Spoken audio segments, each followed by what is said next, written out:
What's up, everybody? Welcome to the House of Mario, the award-winning Nintendo podcast, backed by 120 power star rating, and the doors to episode 123 are open. I'm your host, Drew Agnew, and joining me, as always, is my blue flannel-wearing shirt friend. It's Bryce DeWitt. Thank you.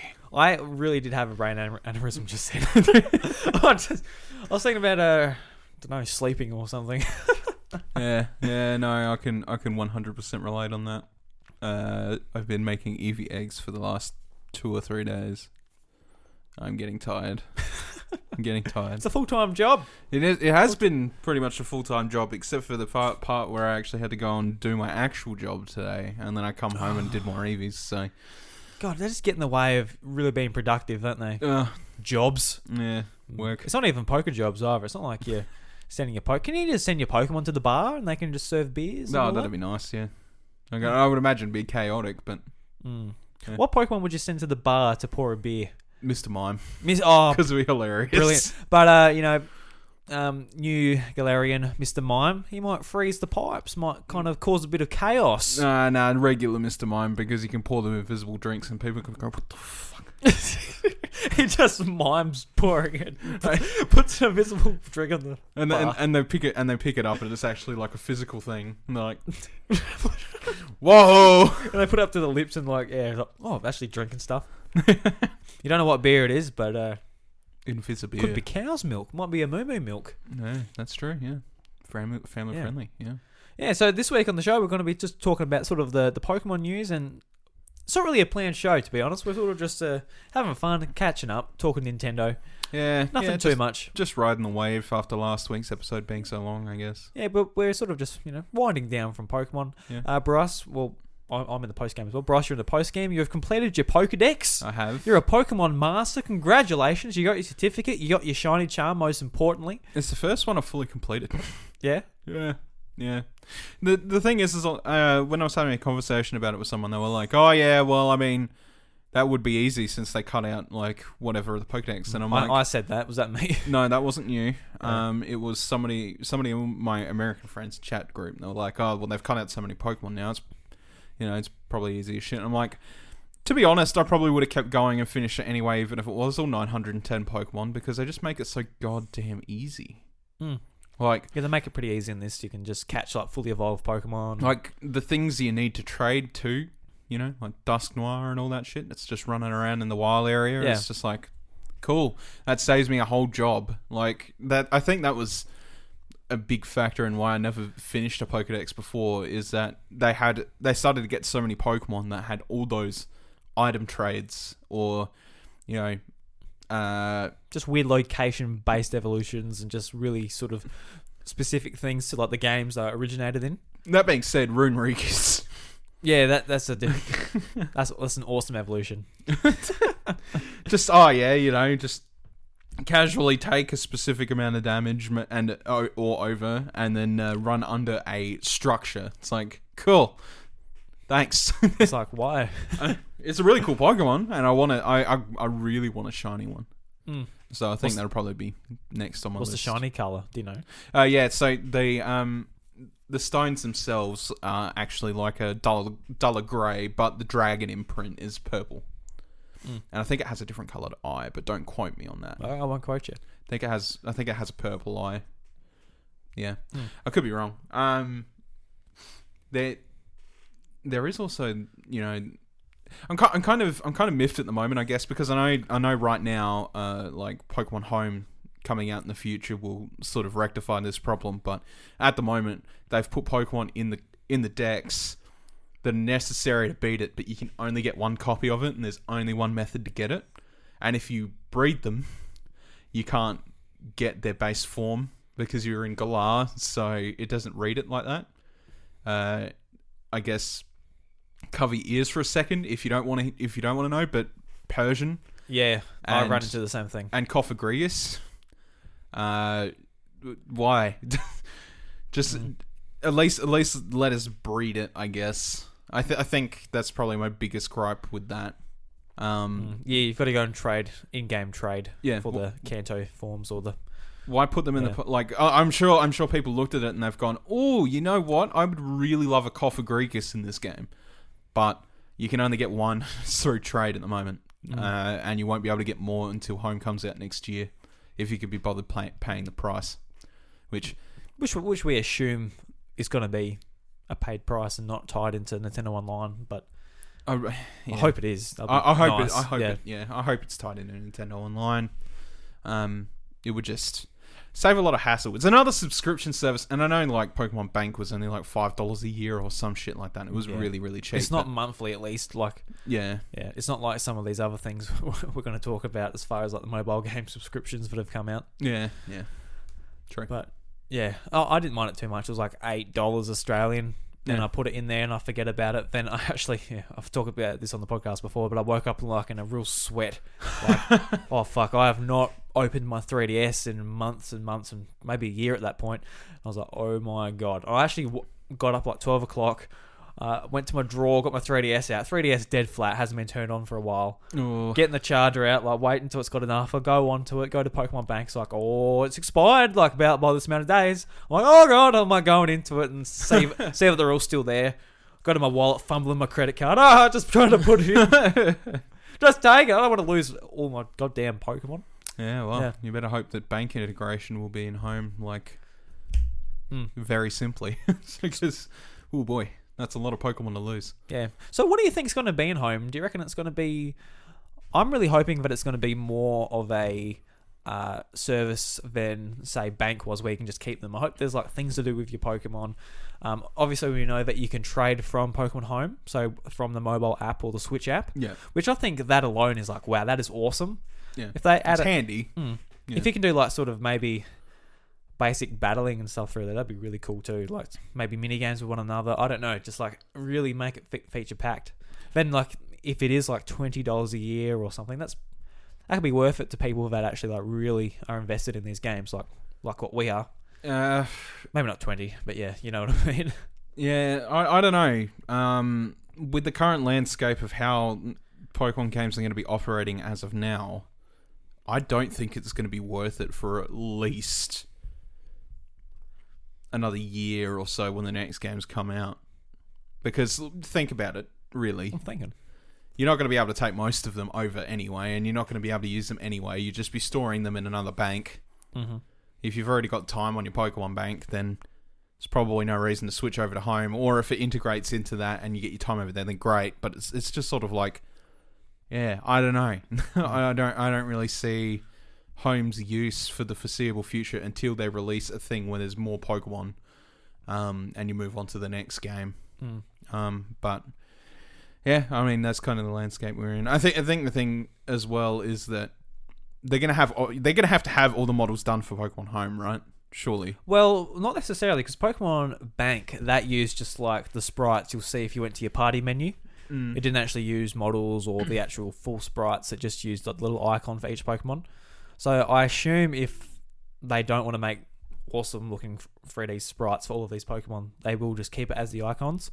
Or they'll just maybe pull it from Pokemon Sun and Moon or whatever and just use those, because it's like, oh bugger it, this is just to represent the Pokemon in the bank rather than doing like the full model for the game. Yeah, but I mean, technically the models are still the same anyway, though. It's just sort of like when you carry them over, I feel like they have to kind of be in that Home app, because I feel like if you're going to put features like trading and maybe even possibly battling, I don't know, like that's a very good question, is whether stuff like that's going to be in there. Yeah, I don't think it will be, just because I don't think it will be either, because it's a selling point of the games. Yeah, exactly. Yeah, but if why buy the game then? If you're battling and trading in the Home. I mean, there's purpose in buying the game still. Well, obviously, because you're actually going through an adventure, and doing everything. But I almost feel like we need like a game on the Switch that is just a battle simulator where you can import your Pokemon. Yeah, Pokemon Stadium or something. Yeah. Like in exactly in the same vein, you know, like Battle Revolution or all that stuff. I feel like that's something we probably need at this point if we want like competitive battling to sort of keep pushing on. Yeah, maybe. maybe just in the games, I'd like to see, because in the battle tower, like you can rent Pokemon. I'd like to see that being more fleshed out, the rental system, because you got like a choice of like 6 different parties. Yeah, with obviously 6 different Pokemon in those parties. Maybe, have it like Pokemon Stadium where it's like, choose your party, and then like have like choices of preloaded Pokemon, stuff like that. I reckon that could be pretty cool. Then that can just be put up onto the TV. Kids come over, check it out, like add Pokemon, just battle. Yeah. Because that could be added to the normal game, but if they want to which reminds me, squeeze out another title, they can just, I need to download Showdown. I've barely even played with Showdown. It's good. It's just a battle sim. Yeah. You can sort of play with people, and like that's the thing, is that Showdown's only going to peak more in popularity than it was already sort of. Well, it already sort of was. Showdown was just a very simple way to get into Pokemon battling, really simply. But now it's pretty much the definitive way to get into Pokemon battling now that the dex has been cut down. Yeah. See something like that at home where it's just like put together a hypothetical party, learn what you might like to, training dummy simulator, basically. Yeah, just like what you might, chuck some ideas in there, see what works, see what doesn't work, but actually go and breed and make that team. Yeah. I like the idea of that. And having the official one, that'd be pretty cool. And you just do it on your phone, just like trying it out. It'd be pretty cool. I know the first Sword Shield tournament has got some pretty bizarre rules for what should technically be the selling tournament, if that makes sense. Yeah. Like you can't use Gigantamax or Dynamax or anything like that. Okay. Yeah. I thought that would be the highlight of it. You would think so. Yeah. But apparently it's not. Which is really odd, because that is like odd. Yeah. when you think, especially Dynamax, like that's standard. Yeah, pretty much the like main push of the game. I actually, through my adventure, without noticing until I beat the Battle Tower, I actually found out that one of the Gigantamax Butterfree I caught was like 6 IV. It was like perfect or whatever. But I would have been like, hey, you could build a team around that. I got rid of it anyway. I ended up trading it for a 5 IV Ditto for Master breeding. But imagine if like a competitive player like put that together and was just like, I'll make a team centered around this Gigantamax Butterfree, and like that Butterfree was like perfect for it. In that regard, it just would have been a really good idea. But I guess because it can't Gigantamax, it doesn't really have as much use then. Yeah. And I know it only lasts 3 turns and whatever, but it obviously makes a huge impact on the draw of everything that's going on. You can even tell that in Battle Tower. Just go to Battle Tower where everything's evened out, like with the rental teams or whatever, and then Dynamax something and see how much an impact it makes on your match, because it does. You absolutely just swamp. Yeah, I really actually quite like Dynamaxing compared to Mega Evolution. I think what I liked most about Mega Evolution was like the sort of room to like redesign Pokemon and give them a sort of a different use. But with Dynamaxing, I like the strategy it uses, because like when it's a Mega Evolution, usually you have like one Pokemon that can Mega Evolve, then that item slot is taken up by its Mega Stone. Whereas with this, you can still free to use items, and it really when it comes down to like a competitive play, it's really going to be like when someone Dynamaxes compared to someone else might like really turn the tide of the battle. Yeah. Because if someone Gigantamaxes early, like maybe too early, then their turn's over. Doesn't really do that much. Maybe knocks out a Pokemon. Then the other guy's free to Gigantamax or Dynamax a few turns later, and he might sweep 3, one each move. I think my issue the most with Mega Evolution just being cut in general is the waste of designs. Yeah. Just from the prospect of like, hey, they made Gigantamax designs for other Pokemon. It's like, okay, I understand why you want to get rid of Mega Evolution and how you feel that, and Z moves for that matter, how you feel that it doesn't really help contribute to the metagame. It's really hard to balance and all that stuff. But the assets they had, some of the stuff that they had was just awesome. You're not thinking about mechanics necessarily. You're just thinking about the look of the Pokemon. Yeah, even Like stuff like Scizor and that. Like the mechanics was good because like in some consensus, some Pokemon really got some good beneficiary things out of it, like Kangaskhan, for example. But like just looking at it from a perspective of like, hey, Mega Gardevoir, for example, is such a cool design. And back in X and Y, I bred a Routes. I had over 900 eggs for a modest shiny Routes. Did you get it? I did. You know what? I used it with Mega Evolution, and like the Mega Evolution is like largely unique in its design with the black dress and everything and all that. And it was awesome. I loved it. But now there's no reason for me to go back and get that Gardevoir anymore. I might as well just get a new one. That's actually like 6 IV and perfect. Because back in those days, I really did not have the patience for doing IVs or anything like that. But it was a lot of work. Yeah, it was a shit ton of work. But in Sword and Shield, it's really quite simple to sort of gauge where you're at with IVs now. And it's not hard to get like a good pairing Ditto either if you know how to go about it. Yeah. I haven't heard anyone say that it's necessarily too easy or anything like that, but just like on that like topic, like all of these things for competitive Pokemon battling, I think it's straightforward enough, but you still got to know like a fair few steps to get there. It's not necessarily like you click your fingers, you go in the wild, and there's like a perfect Pokemon just standing there, catch it, level it up, and it's good. There are a few steps to doing it. Oh, absolutely. But I think the thing is that if you know how to max raid battle, and you know how to sort of cheese the Ditto spawn, you'll easily find yourself a really good Ditto. And then if you learn how to breed out, you get a couple of Dittos, so a couple 4 IV Dittos, which are pretty common in comparison, and then you can just sort of breed out a Pokemon until its stats are good, like it's got bests mostly across the board sort of thing, and then you can use that as a breeding partner with a good Ditto, and go from there. I mean, before, like I said, I wouldn't have bothered, but at the moment, and I'm going to be doing something with it. If anybody's read the Twitter, my Twitter specifically, I currently have 95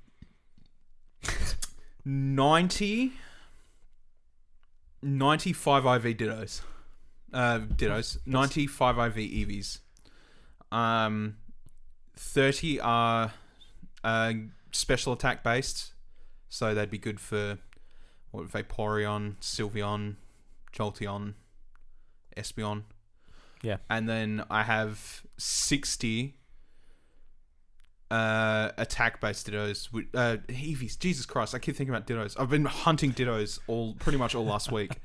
Attack Eevees, which are good for, Umbreon, Flareon.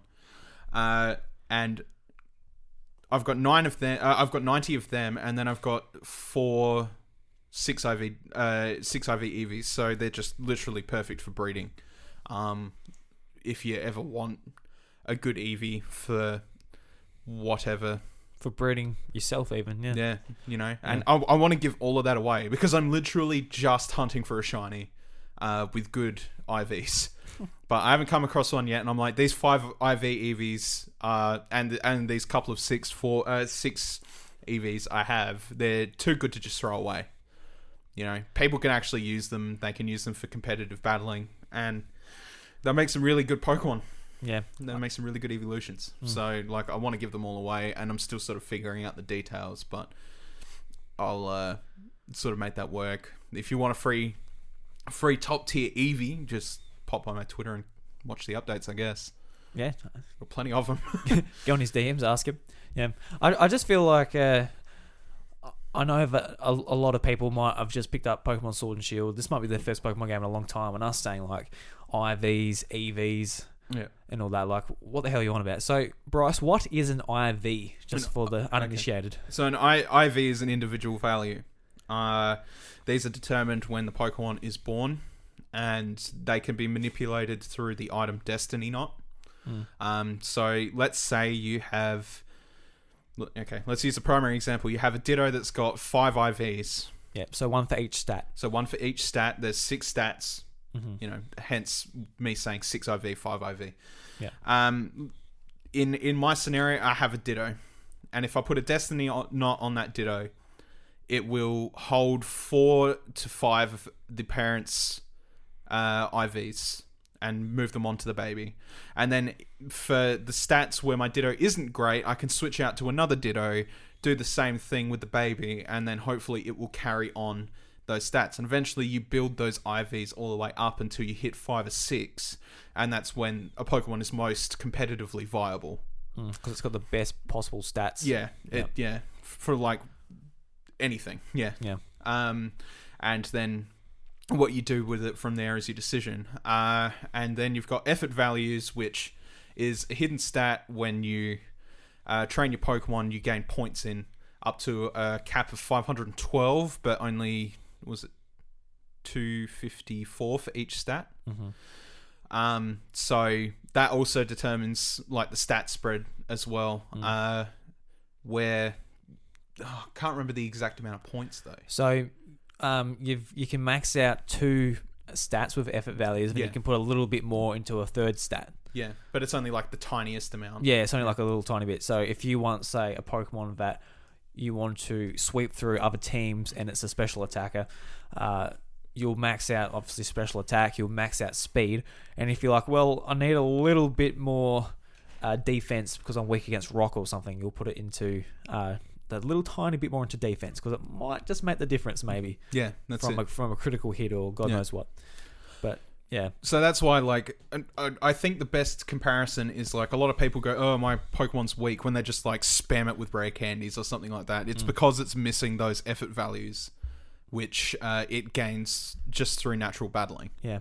So in Sword and Shield, they made it really easy to deal with effort values. If you hatch a new Pokemon, you can literally just go to the last city, Winden, and you can just, they've uncapped it. It used to be that vitamins only did up to 100 effort values per, but now they've uncapped it. So you can invest 250 effort values, so you can buy 25 proteins, and it's just invest them in that baby, and all of a sudden it'll have a huge jump in attack. Yep, and it's just like EV trained like that. And back in Heart Gold Soul Silver, I EV trained my Pokemon. It takes hours. It takes a long time. Yeah, now it takes minutes. And that is the difference they sort of make in these games, where it's like, say in Gen 4, it was a mission to get a team of 6 Pokemon to competitively battle. Yeah. Now it's, you write out a list of the 6 Pokemon you want, the items, the abilities you want, you go and get them, and if you've got the sort of items from max raid battles and everything, and you've got the money which you can farm through max raid battles and Pokemon League methods and all that, you can get an awesome team together. Yeah, really quickly. Yeah, I've sort of been concentrating because I'm still completing my Pokedex, but I just did it with the I better not say that's a post game thing, just in case, because we've been pretty vague with post game stuff. But I was going to say something a Pokemon you get from someone. Just vague description. It's a pretty obvious one. Okay. Well. It's a pretty obvious. You know what I'm talking about. We talked about it just before, but not say it in case it's a spoiler for someone. But yeah, that is they're the hidden mechanics in Pokemon as far as affecting stats, and you got natures and things on top of that to affect it even more. But but I feel like the game really sort of makes it a lot more entry level. You know, I guess accessible. The thing is like when they had the Pokemon World Championship a couple years ago, there was literally a kid in that World Championship, and his brother was literally just PK hexing him the Pokemon. So literally just hacking in the actual rule applied stats. Nothing ridiculous like I'll give him 999 IVs in attack or some crap like that. Make him look legit. And they were legit, but he was just PK hexing them because at the end of the day, like you said before, 6 Pokemon is really, really hard. Was really, really hard back in those days to just perfectly prepare. Like a minimum 80 hours worth of work. Now it's like it takes spreadsheets. Yeah, because what I was doing with a Tyranitar is I went to Cerulean City. I went and beat Goldeen. Goldeen gave 1 effort value for attack to earn 1. So that means you had to down 252 Goldeen and level up. Yep. So that took a long time, and you're just there, just beating Goldeen. And there's probably a big pile of them just in the water. Yep. Took a very, very long time. Such a long time. But now it's just so quick and easy. Yeah. And it's great because it means that there's a lot more room to play around. Yeah. And like IVs back in the day, they were hidden. They weren't a thing anyone talked about. You couldn't see. That was just a thing you had to sort of... You had to calculate it. Yeah, that's the only way you could find them literally out, was to calculate it. Now they're very much a mechanic in the game, just in the open. Yeah, you go beat the battle. You go beat someone specific in the battle tower, and then after you've done that, you get the IV checker, and it shows you what their IVs are. Like, nothing. Right on the menu. Yeah. All done. Yeah. Easy. And if it says best, it's perfect. If it says fantastic, it's like a little under perfect. And then like you go down the list to like very good, decent, below average or something, and then not good. Oh, right, it goes to not good. Yeah, goes to not good. So it's really easy to check that. The only thing I don't really know whether there's an easy way to check it still is effort values. But if you breed a Pokemon and you just do it from scratch, and then you just go and immediately invest in like proteins, calciums, all those vitamins, then it doesn't matter anyway, because you're not going to need that EV checker. You know exactly where your time's going. Yeah. You know, if you want to EV train a Pokemon that you've gone through the story or something with, and the EVs are just like way out of whack because you've been beating everything, there are berries that can erase EVs. Yeah, I find that that's probably why my one absolute gripe with it is that they're very scarce, because I've got two perfect Pokemon, which have, I think I've got a Center Scorch and a Dreadnought. My Center Scorch has one bottle capped IV, which by the way, if for whatever reason you don't have a perfect in a specific IV, you can go to a specific NPC with a bottle cap and you can hyper train it. It'll show up in the menu as hyper trained, which means that it's perfect, but you can't breed hyper trained values down to Pokemon. Yeah, it can't be passed on. Yeah, so that's why I'm hunting 5 IV, 6 IV Eevee, because they can be bred on. Yeah, the berries, I have a Dreadnought and I have a Center Scorch. Both of them are, perfect across the board. A couple Hyper Trains because they were Gigantamax catches. So they came as 5 IV and 4 IV. So I was like, all right, well, I can't breed Gigantamax Pokemon, so I have to Hyper Train them. So I Hyper Train them. But then I went to do my Center Scorch, which is the 5 IV one I had. And I read something wrong when looking at recommendations, and I ended up investing in speed. I don't know why, but it was special defense, which is abbreviated almost completely the same. So I was like, shit. I went back and used some tomato berries to lower the speed so I could put some special defense in. Yeah. But I have been sort of back and forth looking for the rest of the tomato berries I need. I had like 12 on me. I've been back and forth looking for them, and I can't get them. I kind of wish that berry patches were still a thing, so I could just grow my own and just be done with it. Yeah, because you got to go to the tree and play the lotto. Yeah, exactly. Yeah. That's probably the one problem I have, is that if you make a mistake, you will be in for a bit of a wait before you can sort of get those Pokemon back to where you need them to be. But in saying that, my Center Scorch is still an absolute badass, and he absolutely just smashes everything it touches. But that, like, Center Scorch is such a cool Pokemon. Oh, I love him. He's probably my favorite this generation. Yeah. I don't know. I feel I haven't used it yet. I'm sort of looking for a Gigantamaxable one, but I really like Flapple and Appleton. Yeah. I love them too. When I think there was some with the leaks. I remember watching a Jim Sterling video. And this is how I actually found out about Applin. He just said he was basically making fun of like the national dex thing or whatever. He's like, so my fucking Ekans isn't in the game, because Ekans is his favorite Pokemon. Yeah. So he's like, going on, but Ekans isn't in the game. And he said there's a fucking apple Pokemon, and he showed him on screen. That was the first time I saw the Pokemon. I was like, an apple. I'm like, God damn it, Game Freak. Seriously, an apple. But actually seeing it in game, and like this Pokedex entry with like this little dragon which can't defend itself, is hiding in this apple. Yeah. And when it evolves, it will like burst out the apple and it can fly, or it just becomes like a big apple pie. It's dope. I don't know. I love it. I love it so much. I love it too. You know what the funny thing about that is? Have you seen that Pokemon stripped down? I had, but I forgot. It come up on Twitter, but somebody's actually removed the apple, and you can find the dragon model just by itself. What is it? It's very, very cute. Is it? Yeah. It's pretty much what you expect, but it just looks like a tiny little worm, almost with giant eyes. It's very, very cute. I love it, man. Just absolutely adore it. No, that's the thing, is a lot of the Pokemon designs. I remember, I think it was Velicify or something, which if you've ever paid attention to like the Pokemon content creating community. Yeah, I know where this is going. Velicify is a very, very controversial person. Yeah, a bit of a. I think.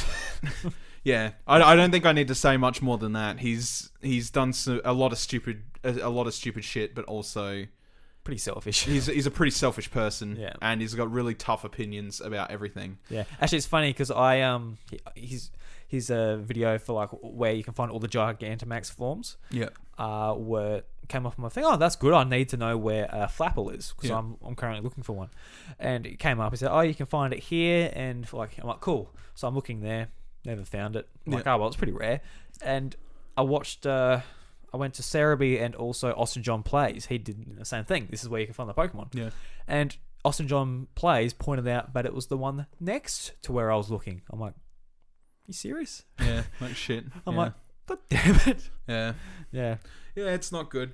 Yeah, so, but he had like a big controversial opinion during the leaks phase, where he was just like, I do not like any of the Pokemon in this generation. Pretty much, like, this thing is stupid, this thing is stupid, this thing is stupid. And he's somebody who I largely disagreed with in Gen 5 as well. And he basically said, this is the most disappointing generation since Gen 5. I'm like, well, first of all, Gen 5 was not a disappointing generation. And second of all, I love a lot of these Pokemon. I think a lot of them are great in design. I think a lot of them have some really unique stat spreads even. And just like, I want to see more of what they can do as the competitive scene evolves. Because we all know what happens when you put creative minds in charge of Pokemon. You get people that put out Pachirisu with Me First and Draco Media. Yeah, just like crazy setups. Crazy shit, you know? Like, that's the thing. And I guess just design-wise, like, I get it.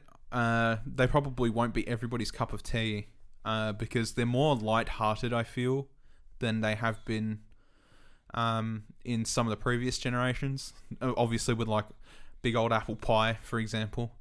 And some of them... Oh, I can't wait to play through Shield and have an apple pie. Yeah. And I was thinking about like who I want to put on my team for Shield, and it's just like it's still all new Pokemon. Like I really want to touch all of these new Pokemon and like not I want to touch them. No, we're not getting creepy here, Bryce. But like get a feel for them, train them, see what their quirks are. Oh yeah, I really like. I was saying to you, I'm like, I think the only one I don't like is Wooloo. Yeah, and everybody loves Wooloo. And especially its evolution, because look, I think we had a discussion about this last night. I think that comes down to a lot of like, fucking hell, I work with sheep all the time. Well, this is the thing. It's currently shearing season. You go into your pen to grab a sheep out, shear it. You see, if I saw a Wooloo, I'd be like, oh well, that looks like it'll comb nice. And basically, what a sheep combing means is just how easily your handpiece runs through the wool and comes off. And Wooloo, nice clean animal. I'm sure it won't kick. It just rolls, just real easy, nice fluffy wool. Its evolution, if that was in my pen, I would fucking throw up. I hate that evolution so much. It's got black wool in it, and black wool, you can't dye it, so it's useless. No one will buy it. If there's black wool in a fleece or a bale, it's going to devalue the wool. So just all the black wool, it's got tusks. Fucking sheep with tusks. I couldn't imagine anything worse. I try and avoid all the ones with horns, let alone tusks. Jesus Christ. Yeah. You're just a vile looking animal. I really... That's the thing is like... I suppose the closest comparison is Go-Goat and its... So I really liked Go-Goat. Yeah. But I'm saying like Go-Goat and its pre-evolution... What's it called? Fucking stop goat, I forgot. I've forgotten too. But anyway, I feel like that made a very natural progression path, and it sort of just got like bigger and looked more like it was meant for carrying people, sort of thing. Wooloo, what the fuck? Why did you go from like something that's friendly and shearable to something that looks like if it rolled into me, it would fucking gut me? Why? Why? I feel like Why was that necessary? A lot of people don't look at this thing and go, "Oh, will this be a nice combing sheep to shear?" Probably that's not quite the normal thing. And a shiny Wooloo, it's all black. Got to throw it away. Got to throw that fleece away. What's so special about that? Nothing. I mean, I don't have a problem with Wooloo whether it be shiny or non-shiny. I just have a problem with its evolution. I don't get why. I forgot its name even. I can't remember its name either. Big old wool. I forgot. Hop had one on his team and I can't remember it. Yeah. I just don't care that much about it. It's probably the one Pokemon where I'm just like, no thanks. I'll be right. I'll be fine. I'll pass. Oh well. Any other Pokemon you like? I'm just gonna look up its name because we can't leave it here, Bryce. I mean, there's a lot I like and want to touch on, but I suppose my choices on double. There you go. Yeah. God, it's a hideous looking thing. Yeah. Why has it got tusks? I don't know. And black wool. It's got horns too. It's got huge horns. Yeah. I don't know how I feel about it at all. I don't know. No. I don't know if there's a U form. Maybe. I don't know, man. They shouldn't have horns that big. U's? No. Some poor breeding in Galar, I tell you what. No, yeah. Mr. Mom's a tap dancer. Yeah. This is fucking thing with... I don't know how I feel about it at all. In terms of new Pokemon, I think I'm sort of like holding off on exactly what I'm gonna say is like, oh, that's like the best. These are designs that I absolutely love, and these are designs that I'm kind of like meh on or whatever it may be. I do pretty much like all of them, but the only one at the moment, because I use it constantly for a multitude of reasons. I use it for Battle Tower, I use it for egg hatching, I use it for all that. It's Centiskorch. Yeah. It is the Pokemon I've invested the most time in, and I haven't really invested much in anything else at the moment. But like some noticeable things, I suppose, is like Rune Regus, which I really do want a shiny of that. I think it looks awesome. I'm kind of interested in Duraludon and what I can do with it. Even though it's like a very sort of basic Pokemon. Probably not the best designed dragon in this game, honestly. No. There's a lot of dragons in this game. Some like, very cool dragons too. Absolutely a ton of them. Like, they gave a lot... Actually, I'll bring that up in a minute. But like, Dragapult is cool. I like Dragapult. It's a very interesting pseudo-legendary design. And I would love to use it in double battles and see how it holds up. Yeah. But in terms of dragons, real quick, there are a ton of dragons in this game, like absolute huge amount. There's a whole bunch brought in with Galar decks. You're talking about just like not just new ones, but like you've got Kommo-o, the Axiolion, you've got Goodra, you know, Flygon. There's a lot of dragons in here, and the thing is like I know you don't like Kommo-o too much. I'm not a huge fan, but I don't particularly have anything against him or anything, but no. Yeah. I actually do kind of like his design. I don't really like his first two evolutions too much because I'm just kind of like, whatever. It's not like Dratini and Dragonair where I'm just like, oh yeah, I can see this happening. Kommo-o just completely changes, but they gave Kommo-o a lot of love. They gave him a new move, and they sort of gave him a new battle flow with that new move in tow. Oh, okay. I didn't hear about the new move. What's the new move? Clangorous Soul. Okay. So he had Clangorous Scales before, but they got rid of it. That's gone. I'm not sure, but he did get like Clangorous Soul is a new buff move for him. They're like that was the defining thing of Kommo-o being in these games. I guess he got a brand new signature move. Sounds cool. Which is awesome. And like I'd be interested. I'd actually be genuinely interested in giving him a go now, or again with these new moves like Life Dew and stuff like that. I'm really interested in setting up the Sylveon to be like a double battle and raid specialist for, you know, medic or whatever, trying to fucking keep those stupid ass NPCs alive. You know, like I feel like I could pass a lot of raid battles by myself if I just literally kept them healed because then. you know.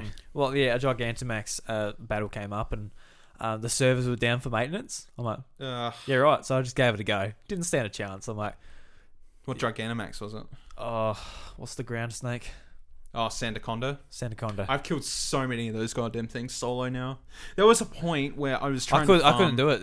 It just kept on knocking out my CPUs. I'm like, oh, bugger it. Before I knew Dittos were cheesable, max rates in general were cheesable. I legitimately just went between the Ditto and the Charizard spawns trying to spawn both. And I had 3 or 4 Sandacondas up on my wild area at one point. I'm like, I have 5 of these in my boxes. I don't need more. Because I could just solo them all the time. I'm like, oh, it'd be cool to have a few. And then all of a sudden I'm like, why can't I hold all these Sandacondas? They're just falling out of my hands. They're like spitting sand at me because I don't like it when I touch them. It was like, God damn it, Sandaconda. Christ. Oh. Do you have the Gigantamax form though? Yeah. Yeah? Yeah, no, that's what I mean. I've been... Oh, you've got heaps of them. Heaps of them. Oh, right. Heaps of them. Yeah, I've only seen that one. Really? That's the only one that's come up, and yeah, servers were down, so I'm like, all right, well, I'll try the CPUs. You know, they're all useless. I'm like, well, I have killed so many at this point, it's absolutely jarring. Oh, well, you're obviously a legend, and I'm a bit of a fuckwit, obviously. No, I think it's probably more down to the fact that Inteleon seems to be really good at just smashing that thing down. Could just be me, but he is Must really have low defense or something.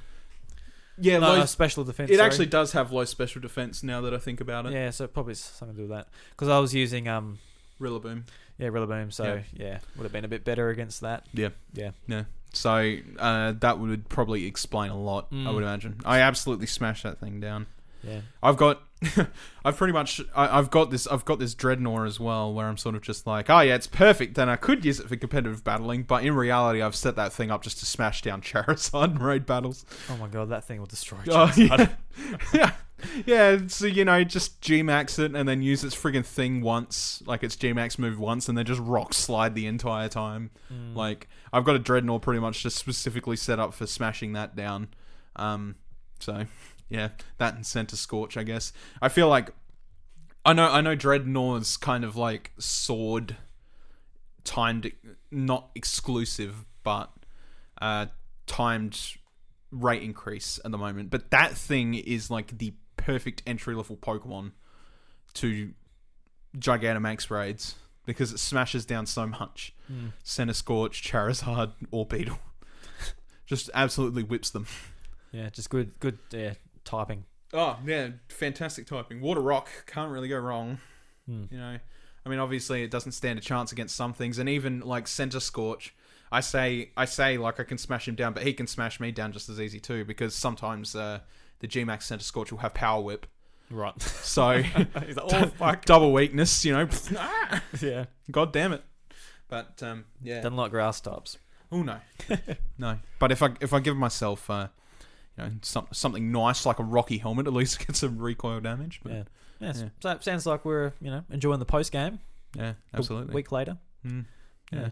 Talking a lot of Pokemon. I feel like it's all I've been playing. So it's all all I sort of want to talk about. I don't really want to play anything else. No. I'm sort of in this stage. Chantel's mum actually said, "What do you want for Christmas?" I'm thinking like, oh well, I want a game because I'm a gamer. I get games for Christmas, and I haven't. And there's obviously a lot of games that came out in November. I'm like, I would like to play.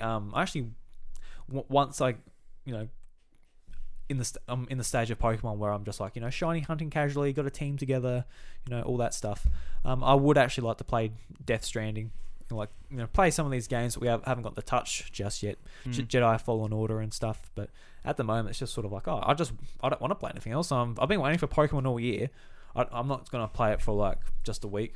Just a couple of weeks, just a month, and just like let it go because fuck, it's been a long year just waiting for this goddamn game. Yeah, and putting up with all like the shit around it. Yeah, whatever side you're on, it's like God, just over it. Yeah, you just want to play the game. Just play the game, and thankfully the game's bloody fun. Well, yeah. Speaking of fun, Bryce. Well, that's something that's been fun. But speaking of Pokemon, Pokemon Sword and Shield has become the fastest selling Switch game. Full stop. It's sold 6 million copies, and so that's beaten Super Been a Smash. week and a half too. Yeah. Yeah, and that's beaten Super Smash Bros, which was had the title, and that was at 5 million copies in the week last year. So, well done, Pokemon, I guess. yeah, well done. I didn't really expect any less necessarily. Like, I knew it was going to go good. I don't know whether it was going to beat a record or anything, but it's going to be pretty obvious that it's going to be a high-selling game. I don't know. We'll see. Because Let's Go, in the same time span, that sold 3 million. It'll smash out. Let's Go out the charts by the end of Christmas. Yep, for sure. Yeah, well, it's already at 6, and Let's Go was at 11 point something. Yeah, last time we talked about sales. Yeah. Yep. No. Yeah. In the UK, so I was looking at it today, but Pokemon Sword was number 1. Pokemon Sword, just Pokemon Sword by itself. Then it was Jedi Fallen Order at number 2. Then it was Shield.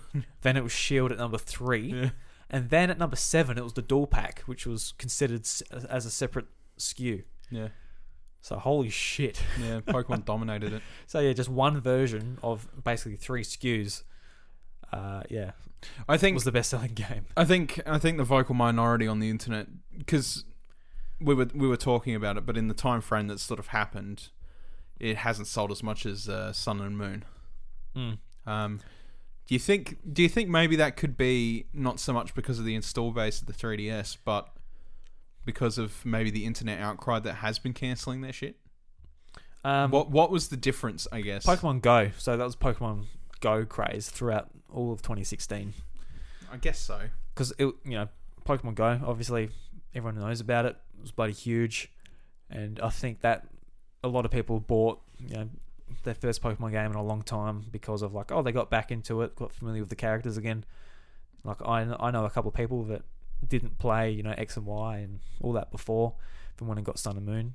So I think that's got a lot to do with it, and also there was a lot more 3DSs. But I think just the excitement around Sword and Shield, the Switch has a fair few units out there. Like, it's not a small amount. No. And the hype leading up to it was pretty big. Finally a console game.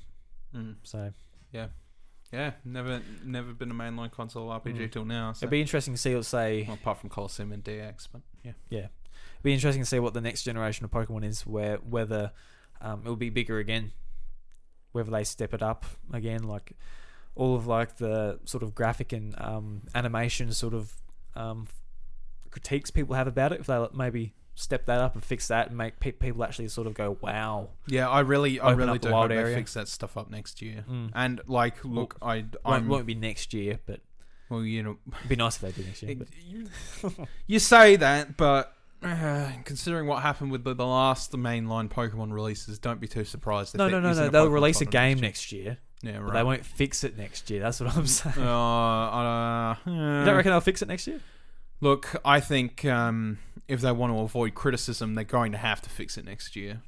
At least the graphics and the niggly-tiggly bits and all that stuff, and introduce something that's worth people's time and not just 2 new Ultra Beasts that now ruin connectivity between Sun and Moon and Ultra Sun and Ultra Moon. I'll be honest, just talking about Ultra Beasts and Legendaries and the National Dex cut. The one cut I am actually a little bit I'm actually pretty positive on. It's just the Legendaries. Just cut a large amount of the Legendaries out. So now there are a fair few Legendaries in the code still. Yeah. That will be reintroduced through home and probably max raid battles and stuff. And events. But having a lot of them cut, I'm like, that's not too bad, because it was getting pretty dominated by a certain set. Yeah.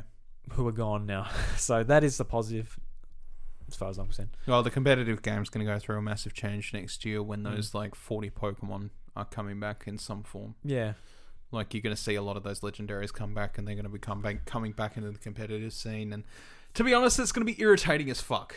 I actually wish those Legendaries weren't coming back. Yeah, so do I. To an extent. If they're going to make the cut, they've made the cut, but then they're still bringing back a bulk of Legendaries. And they're going to be competitive, and it's going to be very annoying because the thing is competitive is great now because it's sort of like we're cut off from that rest of it, and we don't have to worry about legendaries. Whoever's got whatever now is going to be there.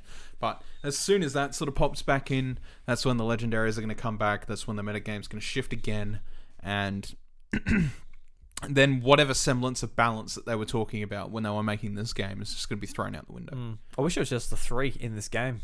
I do too. May as well. Like, you've got Mew in there, obviously. That was well known for the Pokeball Go Plus. But and look, it's not because I'm like, oh hey, I don't want the legendaries in this game, and I don't want to see them in there. It's the fact that we're going to have 3 months or so of just like completely raw, fresh new Pokemon. We're going to go into competitive battles with new teams and all that stuff. There you go. Yeah, and then all of a sudden it's going to be like, well, we're back. Legendaries everywhere. So, yeah, oh well. So yeah, Pokemon's selling well.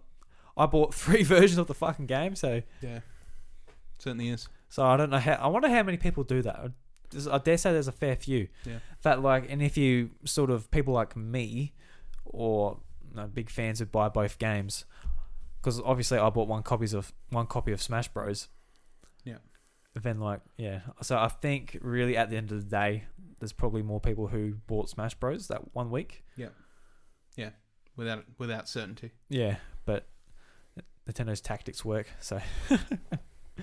Alright, Bryce, I want to go through some of the nominations at the Game Awards.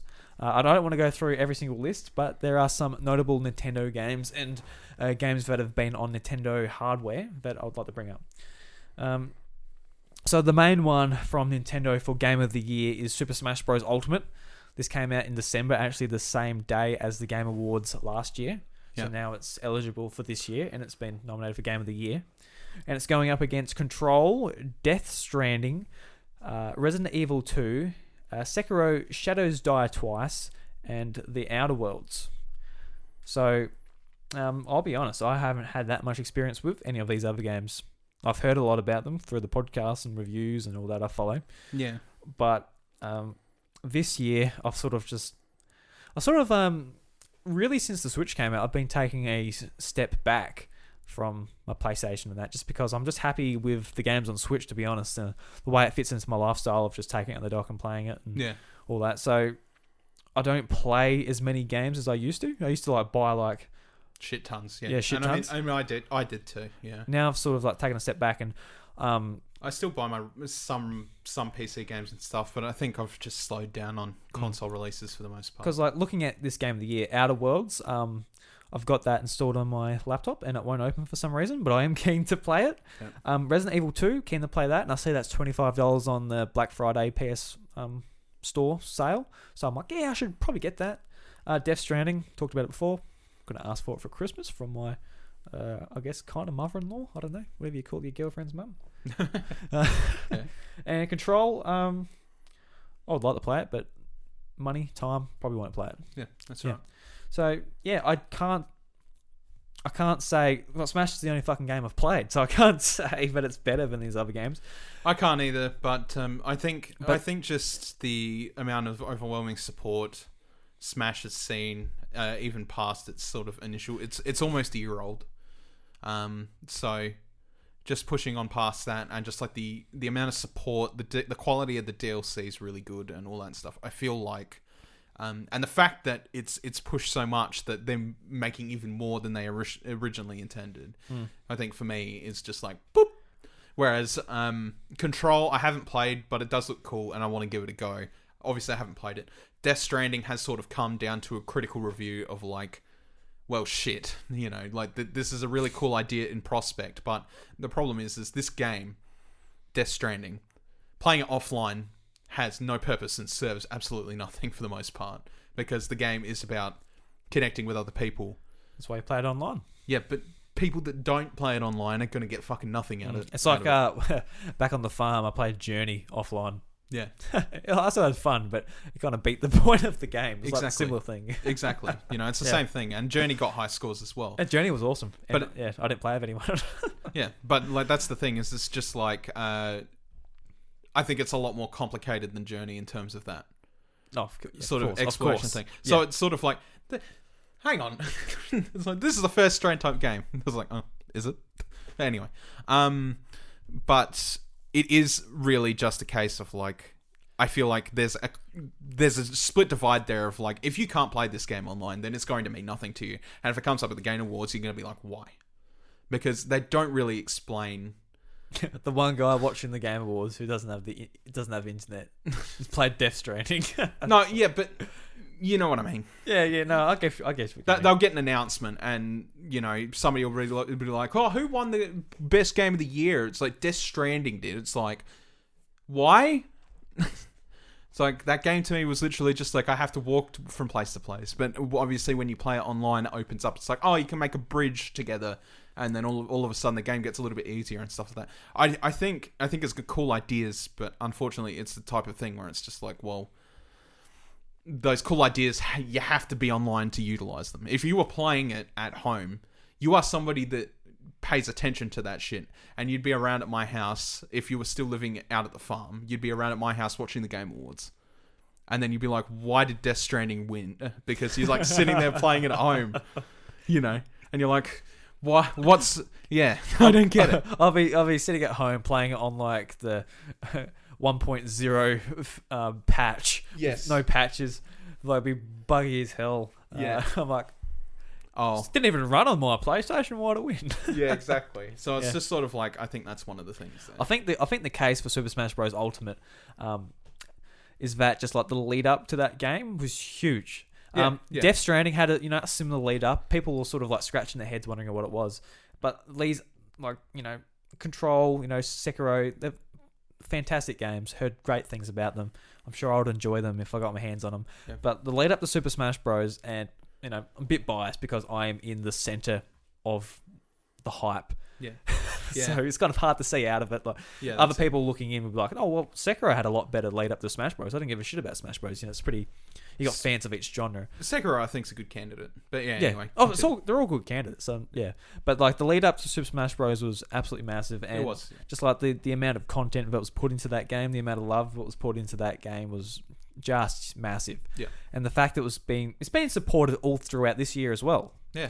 Like it came out late last year, and there's been no stopping to support for this game. No, there's going to be even more support. So it's sort of like, well, yeah. Yeah, it's an excellent fighting game. There are a few characters where we're like a bit disappointed, and to the point where we don't use them anymore. Yeah. The main one being Zero Suit Samus. It's kind of like, oh, you kind of ruined this character. Yeah. And but like for the most part, the characters were made better, and the mechanics were a lot better. Like all the small things, even. Yeah. Just like the way you get knocked out, and sort of with the scoreboard for like 1-on-1s and everything. Yeah. Yeah, absolutely. Really good. So yeah. I would like to see Smash Bros. Win, but I think any of these, if they get called up onto the stage, it's like, awesome. Good on you. Bryce is tapping his wrist, saying... Yeah, I am tapping my wrist. Unfortunately, I'm going to sort of make it skedaddle. I'm going to make it quick, yeah. All right, so I'll just go through sort of the genres there, or the categories there. No doubt the week leading up, we're going to be talking about these things anyway. So we'll go through them now, and then I think we'll have a further discussion on them when it's close. Yeah. Come December. Yep. So action adventure, The Legend of Zelda: Link's Awakening is nominated. Yep. Made by Grezzo. Art direction, Link's Awakening is nominated once again. Oh wow. Yeah. Which is cool. Makes a lot of sense. Yep. So it's going up against Control, Death Stranding, Grez, Sayonara Wild Heart, Sekiro, Shadows Die Twice. Yep. Cool. It's a very different looking game to all of those. It is. Yeah. Which is awesome. Yeah. Nothing in audio design, nothing in community support, which is fair enough. They don't really have an ongoing game. No.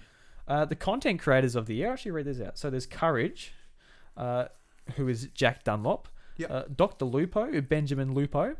Ewok. Lupo's a cool guy. Yep. Gref G. Is that how you pronounce that? GREFG. Is it just Gref G? Gref G, I guess, yeah. Yeah. And Shroud. So I've heard of some of these guys, but I'm not... Shroud and Lupo are probably the most I pay attention to. I can't say I follow any of their content, but... Shroud's cool. I like Shroud. Because there's always been one person nominated for this where I'm like, oh, I know you, no one else. Like, Boogie or whoever it might be. I'm like, yeah, I know you. I'll vote for you. Yeah. Or Andrew Renee or Greg Miller back in 2015. I'm like, yes, I know you. I know them.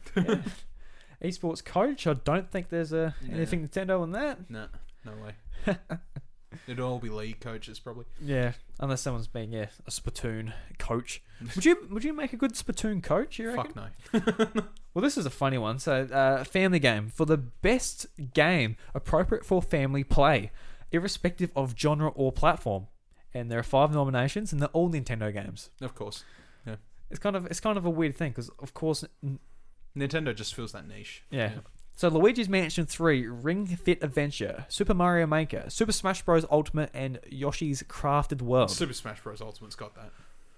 No question. I think it does too. It's like, you're voting for it. People aren't going to vote for Luigi's Mansion. Or Ring Fit Adventure. As good as Luigi's Mansion was. Yeah. But what angle do you come from? Do you just look at these games and go, which one's the best one? Or do you say, if you have a kid with you, which one are you going to sort of... Smash Bros. Yeah, well, that's the thing. So, yeah, that's right. Fighting game, Super Smash Bros. Is going up against Mortal Kombat 11, of course, Jump Force, Dead or Alive 6. Yeah, Smash has got that. Yeah, Smash is going to smash it. Yep, absolutely. Fresh indie game. Oh, House is nominated for Untitled Goose Game. That's totally going to win that. Oh yeah, yeah, no question. So there's Grez. My friend Pedro is there. Yep. The Outer Wilds. And Disco Asylum. I haven't heard of that one, Disco Asylum. No, I haven't either, actually. Sounds cool, actually. Disco Asylum. It's a cool name. Nothing in art game direction, because Nintendo has no direction in their games. Let's just face it, people. Does Miyamoto know how to make a game? No, I don't think so. And independent game. Nintendo games aren't independent. House is there again for Untitled Goose Game, though. Nice. Oh, Katana Zero is nominated. Oh, wicked. Awesome. That is a sick game. I love Still that haven't played it. I'll get around to it though. I've put like 3 hours into it. I really want to put more into it. I just haven't got no excuse. Yeah. Tetris 99 is nominated for multiplayer game, which is going up against Call of Duty, Modern Warfare, Tom Clancy's The Division 2, Borderlands 3, and Apex Legends. Apex Legends is going to take that out. I reckon that or Borderlands. Oh no, I actually think Apex will take it out because it's more established. People loved The Division at the start of the year too. They did as well, but it kind of just fizzled off. I feel like Battle Royale will take the cake again. Unfortunately. Anyway. Yeah. Narrative. Nintendo doesn't do narrative, so they're not there. Put the finger up at me. I am joking, bro. I was pointing at your Mac. Don't worry. Oh, I think you just put the finger up at me. I think you just went like that. No. You're like, Pokemon's a great story. What a twist.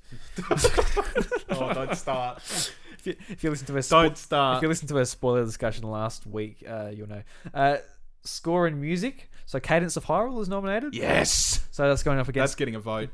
Death Stranding, Devil May Cry 5, Kingdom Hearts 3, and Sayonara Wild Hearts. Devil May Cry 5 or Cadence of Hyrule by far. Those are my picks. Yeah, those, especially DMC, who had sick music. Oh, yeah, shit, yeah. The theme song was amazing. Sports? No, nothing in sports. Strategy game. Oh, here we go. Well, you can have a guess what's nominated in this. Fire Emblem 3 Houses. Hell yeah, boy. And it's going to get it, too. It probably will. It's going to... For the record, just real quick, that should have been in sound design. Or score, or whatever you want to call it. That should have been there. Some people also sort of scratching their heads of why it's not in the Game of the Year, but the games in Game of the Year are very strong, so... Yeah. Oh, look, I didn't expect it to get up there with all the possible nominations that were going to be there this year, but should have been definitely in score. It's got some of the best music that I've enjoyed all year. Anyway. And a VR and AR game, Labo VR. Ugh. I'm joking. It's not there. Of course, it's not fucking there. All right, cool. I'll just see what your reaction was going to be, and that's the nominations. That's what the Nintendo is nominated in. Awesome. So I think what we should do is, leading up to the Game Awards, we should pick out all these games and talk about them. Yeah, I think that's a good idea. That's a great idea, Bryce. Sweet. Look at that organisation live on the podcast. That's exactly right. All right, Drew. All right, Bryce, you got to get home to your missus? Yeah, no, I've got to go pick them up. Oh, you got to pick them up. Yeah, that's why I'm in a rush. All right. Bryce, before you go, mate, where do they find you on Twitter? At IV Revan. And you can find me at iDruby, and you can find the show at the House of Mario. If you'd like to discuss Pokemon and all these games with us, join our Discord. There's a link in the show notes. Bryce is getting up. He's going, ladies and gentlemen. He's off. I'm going. Bryce. So everyone, thank you very much for listening to the House of Mario, episode 123. This week's Nintendo Jukebox is... We haven't decided. Haven't decided. Here it is. Enjoy. There's a link in the show notes. Go and support the artist. Love you very much. Absolutely. Bye-bye, Bryce. Bye-bye. Bye.